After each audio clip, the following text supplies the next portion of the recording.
There are a lot of myths available to us in the world about therapy. We hear them word of mouth on social media, in society, on media, whatever the case may be. But we hear a lot of things if somebody had a bad experience with therapy or with a therapist, and then they talk about it with their friends, and that word spreads, or people just make assumptions. All of these things happen that give people this idea of what therapy is or isn't. And we as therapists tend to dispel myths a lot. We answer questions, or we have somebody who comes in because they want help and they feel skeptical, and rightfully so. You should ask questions. Every therapist is different, every approach is different, and there are so many different ways to go about helping somebody from a professional standpoint. So you absolutely should ask questions and find the modality and the person, the therapist,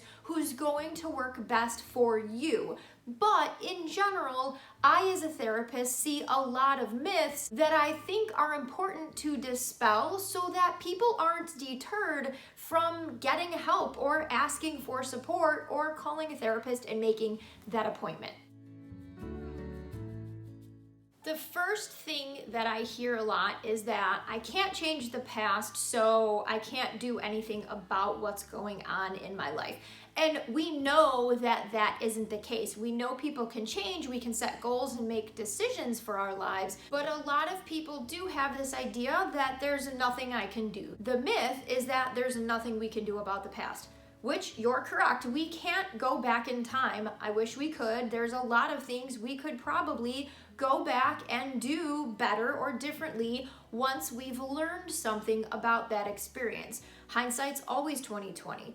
There isn't anything we can necessarily do to change the past, but there are things we can do about our beliefs about the past that can help change us when we're moving forward. So looking at the past in therapy isn't about wanting to change it. It's about being able to recognize patterns and seeing how things have played out and impacted you so that you can do what you want to do moving forward. We have to get away from this idea that there's nothing we can do about the past. Therapy isn't about being focused on changing the past. It's about being able to learn from it and continue to move forward in your life. The second big myth I see about therapy is that if I go to therapy, it means I'm weak. If I ask for help, it means there's something wrong with me or that I can be seen as weak. That cannot be further from the truth. We know that people who ask for help want to grow, they want to get better, and that's where strength comes in. The strength to be able to look at what we've done or decisions that we've made, take responsibility for our lives, and be willing to do the work to become our best self. That to me is strength. Not this idea that if I go and ask for help or I have a therapist that I'm a weak person. It means I'm bringing somebody into my life that's gonna give me that 40,000 foot view that I can't necessarily see because I'm down here in the trenches living my life and I need a different perspective. Seeing a therapist isn't about being weak or not being strong enough to deal with your problems on your own. It's about wanting that perspective, and there's a lot of things therapists can teach you to cope with your mood or whatever is going on, change and things like that, that you just might not have been taught or you don't have the skills to deal with, and we as therapists, as professionals, can give you. Seeing a therapist isn't about being weak. Trust me, treatment isn't easy. Most of my clients who are doing a lot of work and constantly processing and working on themselves to set goals and achieve them and become the best versions of themselves that they can be are putting in a ton of work. So this idea that treatment or therapy means you're weak couldn't be further from the truth, because it actually takes a whole ton of strength to be able to be that introspective and willing to kind of rip off the band-aids needed in order to heal some of those wounds and move forward in life, or learn the skills, or take responsibility, or any of the things that you want to work on. The third myth that I can quickly dispel is that if I go to therapy, I'm going to be put on medication. If you go to the doctor and they write you a prescription, you don't have to fill it. The doctor can't jam pills down your throat, so you still have a choice. But when you come to therapy, I can't even prescribe medication.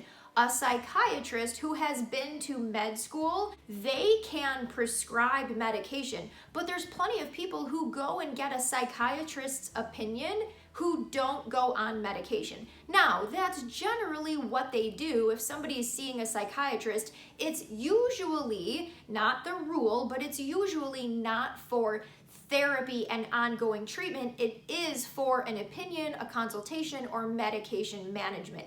That is their scope of expertise. And then I always recommend, if somebody's on medication, that they also see a therapist, because if you are taking something, I think you should also be working through whatever got you there in the first place. So if you come see me and you want a referral, I'll give you a referral for a local psychiatrist, but I can't prescribe medication. And just because you're going to see a therapist doesn't mean that you have to see a psychiatrist or you have to go to your doctor to be put on medication. I have plenty of clients. In fact, most of my clients don't even take any medication, they just do therapy. So this idea that if I go to therapy, I'm gonna be put on medication, I've now busted that. A couple of last myths that I see a lot is that therapy is for people with serious issues. You do not have to be going through a catastrophic event or have experienced trauma in order to see a therapist. I have plenty of people who come to me because they're just going through some change, or they're struggling with stress, or whatever it may be, and they need some help navigating that area in their life, or people who just need a third person to talk to that isn't their friend, isn't a coworker, or isn't their spouse or a family member, and they need somebody who's removed from their life, who can have a totally unbiased view, and they just need that outside person to talk to. So if you want to see a therapist, it doesn't mean that you don't because nothing catastrophic has happened or you haven't experienced abuse or some kind of complex trauma. You can see a therapist if you just need somebody to talk to, if you just need that outside person who you can kind of jam with and maybe learn some skills along the way. But therapy is not just for trauma or working through those really quote unquote serious issues. Anybody can see a therapist. If you just have something on your mind that's bugging you, go see a therapist. It also doesn't mean that you have to go all the time or once a week. I have plenty of people that when they get to a certain point, we check in once a month or every couple months, or if there's something going on in their lives, they call me to check in and talk something through. So it is not just for serious issues, and it's not only for intensive weekly sessions and treatment and stuff like that. Therapy can kind of look like however you need it to look, whatever's gonna fit your life. Don't stop yourself from seeking help or seeing a therapist because you just think that it's only if somebody has something really serious going on. The last big therapy myth that I hear a lot is that I don't need therapy, I can just talk to my friends. Friends are amazing. I love good, healthy, functioning relationships. They're really important to our lives. Humans are social creatures.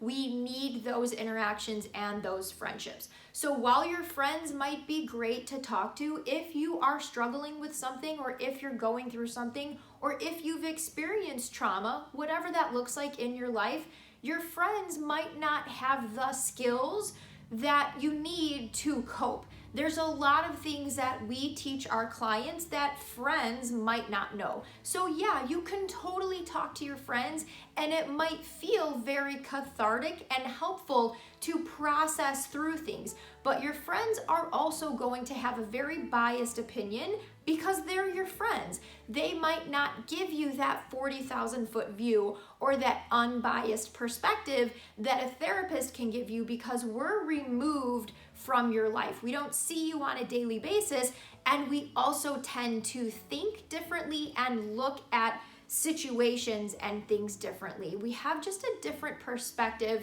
We can extrapolate things and ask you questions to get you thinking that your friends just might not be able to do because they're not professionally trained like we are. So friends are great. Talk to your friends. I absolutely think you need people in your life to talk to and process through things, and you should have a very strong support system. But if you don't feel like you're getting what you need from your friends, or there's skills that you want to learn, or you've been struggling with anxiety or depression and you talk to your friends and it's helpful, but you're still struggling, you might need that professional perspective. So friends are great, but it's not necessarily therapy, always just going to your friends.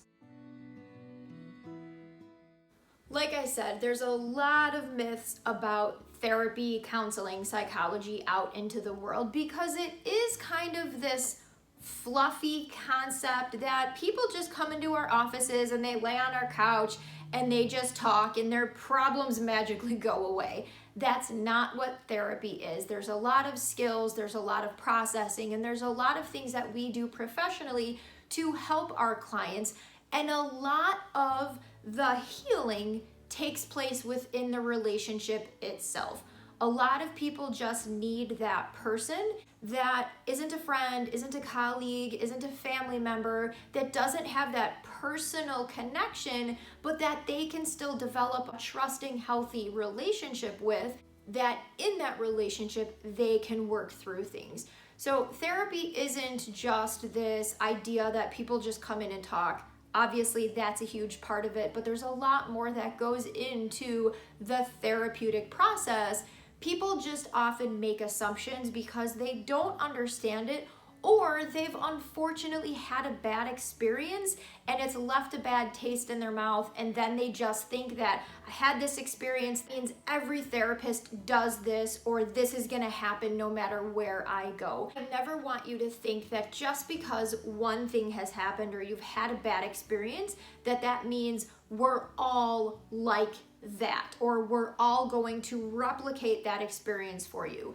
I encourage you to form your own opinion. If you've had a bad experience, be relentless in your pursuit of finding somebody who works for you or finding a modality that works for you. There's tons of different ways to do therapy, but when we buy into these myths, it can stop us from getting the help that we need. So hopefully that helps give you an idea of what I see as a therapist in the world as far as myths and the things that are constantly perpetuated that are keeping people from getting the help that they need. And if you're wanting to see a therapist or make that phone call to make the appointment, please do so on your own accord and try to go into it with an open mind, but also ask questions and let go of any assumptions that maybe you might have made already based on what you see on social media or in the media or what you hear people talking about. Let me know in the comments if you have any other assumptions about therapy that you want me to dispel or that you have questions about, or if you've had a bad idea about therapy or a myth that has now been busted for you because you've had a good experience and you learned that myth was actually untrue. I will see you back here next Wednesday with another video.